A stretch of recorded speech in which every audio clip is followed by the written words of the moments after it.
Hi, and welcome. My name is Angela Elster, and I'm the President and CEO of the Vancouver Symphony Orchestra and the VSO School of Music.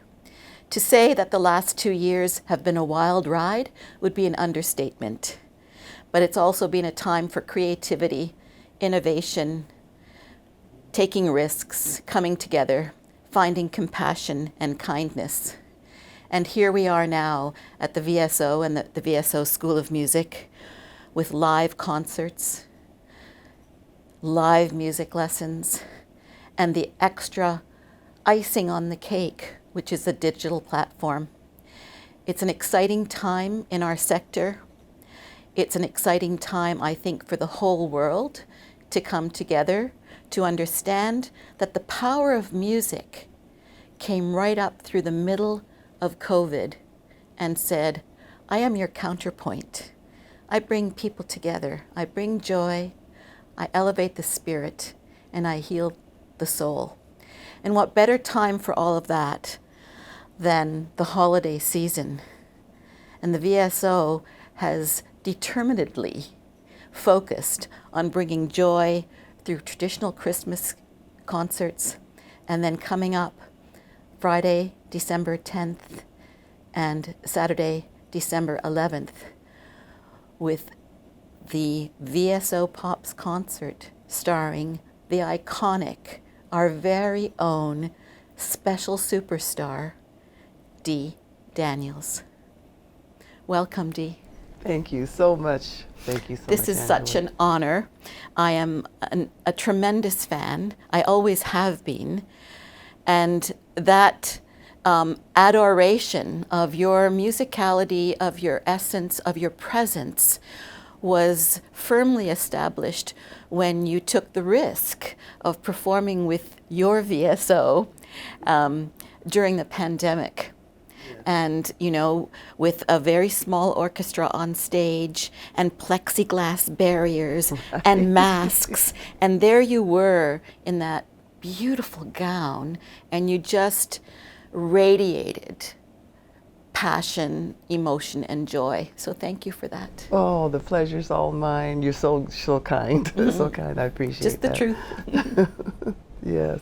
Yeah, that was a lot of fun. And it was just such a joy for me personally, you know, to get out of the house, yes. get on stage, yes. you know, and to do what I love doing, and that's making music, you know, and to, as you said earlier, to be able to do that with my own home orchestra yeah. is always a joy, always a joy. When in your life did you know that music was in your soul? I knew from a very early time, I mean, when I was a little girl, actually, right?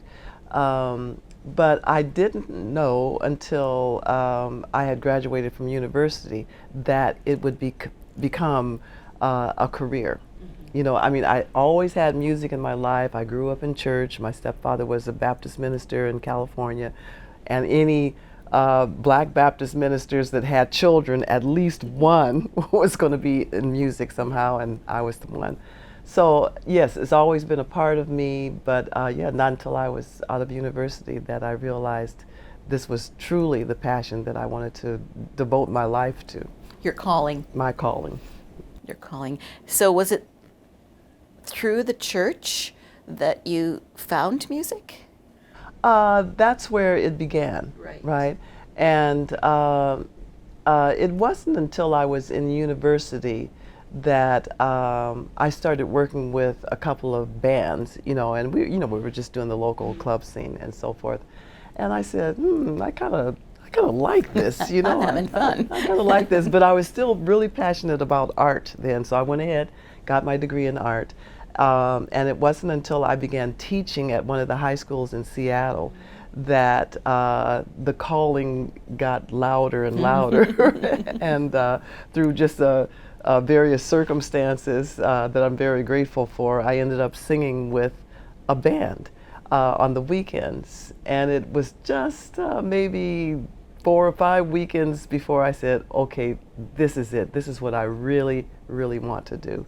And I actually quit teaching in the middle of the school year. Whoa. But it worked out really well. Everybody was happy. And joined the band full time and never looked back. That band was calling you. It was. Went from a whisper to a full band. Oh, big it was band. a roar. Yeah. I'm really interested in the nexus between visual art and music. Is there something in your training as an artist that also inspires you as a singer? Dressing myself. Yes. Yes. No, I'm kidding. No. Well, not really. I'm not really kidding. No, that it comes in handy. It I know, does. but there's you're in two creative disciplines, right? So the freedom that it took me a while, but the freedom that I discovered through art, I was able to, I guess, kind of like give myself a head start when I got into music to take that freedom and develop it into, from a creative point of view, right, musically. And yeah, I would say that was the greatest relation between the two. And I would also think, this is my musing, that particularly with jazz, and improvisation, Yes. So many classically trained musicians are classically trained to interpret what's on the page. Right. Whereas jazz gives you this freedom to improvise Yes. and to create, Yes. which is very, very similar to painting and drawing and That's all for of sure. the visual arts. Yeah, that's very true. So yeah, when you think of it from that point of view in particular, it kind of gave me like a head start, and especially with the jazz thing because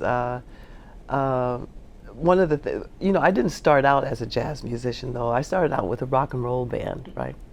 And No wonder it was a roar. it was loud standing in front of a wall of Marshall amps, right?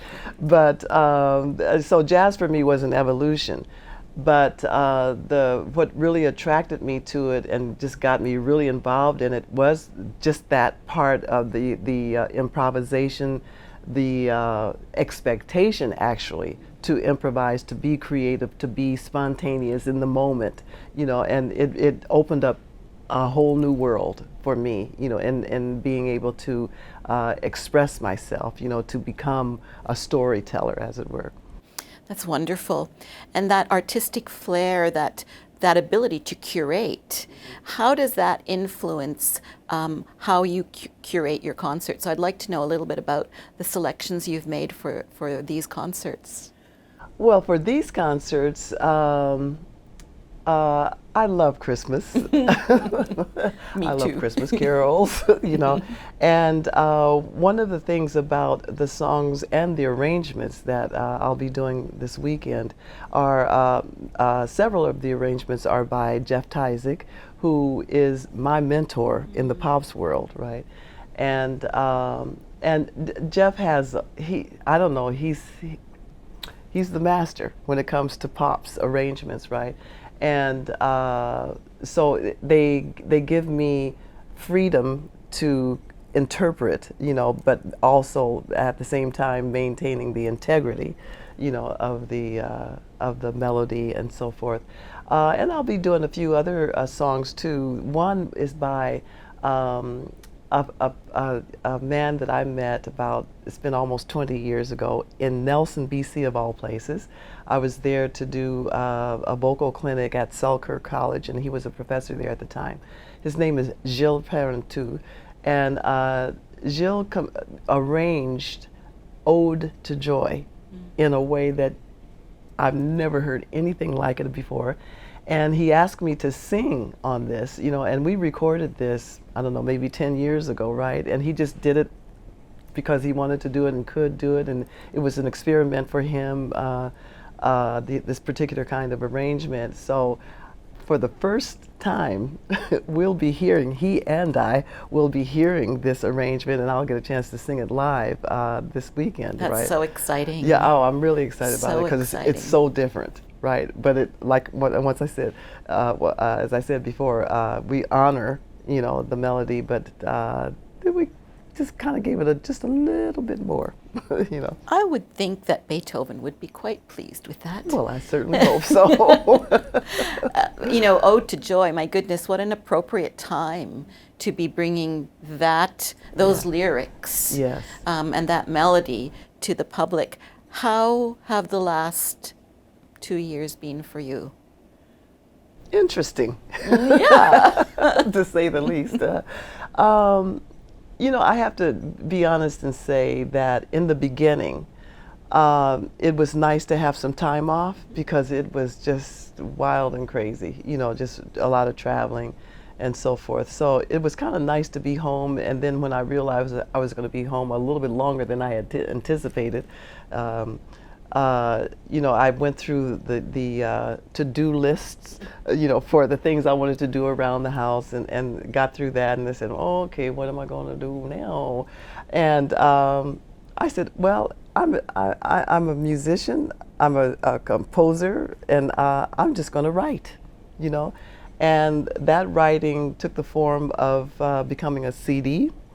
And then I wrote another song here that is a tribute to the U.S. Representative John Lewis. When he passed away here last year, he wrote an essay 2 days before he passed away, and his wishes were for that essay to be published at his funeral.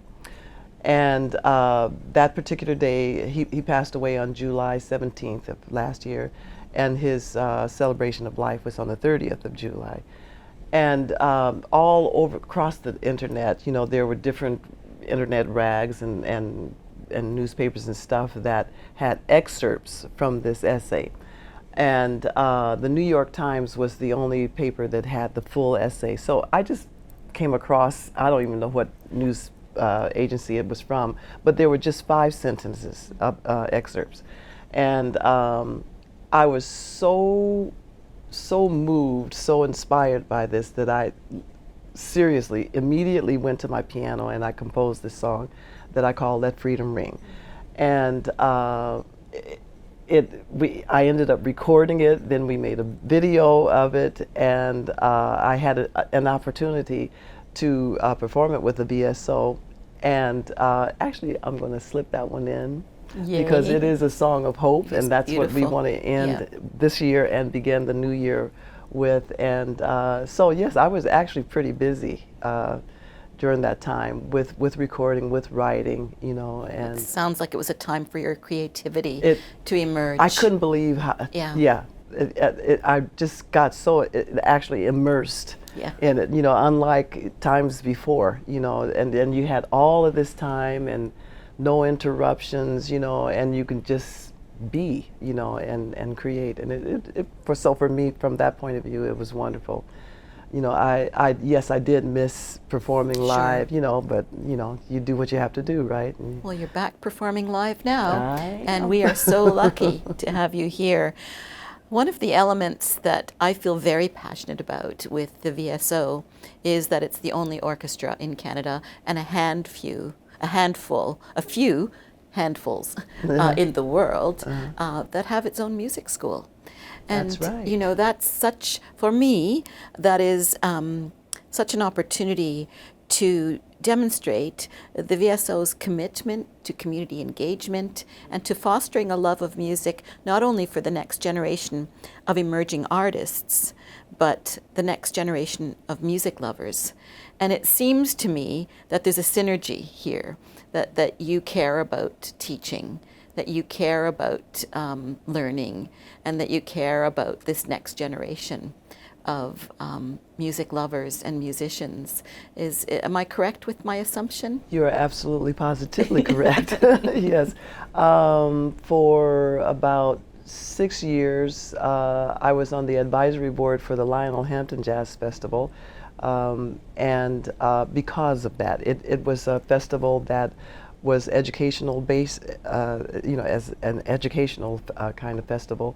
And, you know, I feel like I have a gift, and my desire, one of my greatest desires, is to share the information that I've gotten over all of these years, right? To share that with young people coming up. And I also, my husband and I created a vocal jazz scholarship that we were the donors for at Cap University for 15 years, right? And then I ported it over to a festival in Washington State, the Frank DeMero Jazz Festival, and it's also an educational-based festival for vocalists, right, only. And so we have a scholarship there still. And yeah, I mean, I have a gift, and I think we're supposed to share and hopefully make a difference in people's lives, and in this case, you know, young musicians, and we want to keep this thing moving here. Sure you know, do. and this is not just for jazz, right? But the focus is jazz, but it's not just jazz.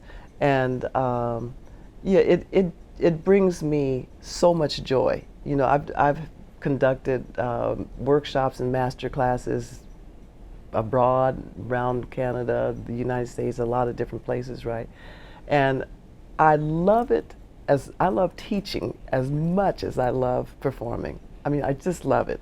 You know, and when you're working with a student, and they don't have to be young people, they can be any age, it doesn't matter. But when you see that light bulb come on, that's it. That's what it's all about to me, you know. I feel that, and I sense that in your performing too. You give, and I think that that gift that you give the audience members, and the gift that you give those learners, it comes from the same place. Yes. This passion to, as you say, keep this energy going. Mm-hmm. And I totally agree with you. I am so looking forward to the concerts. I will very much look forward to Ode to Joy, but all of the Christmas material as well, because we have another synergy, and I love Christmas. So it will be a joyful time. Thank you, Dee Daniels, for being with the Vancouver Symphony Orchestra. You're welcome, Angela. The pleasure is all mine. Aw, thanks.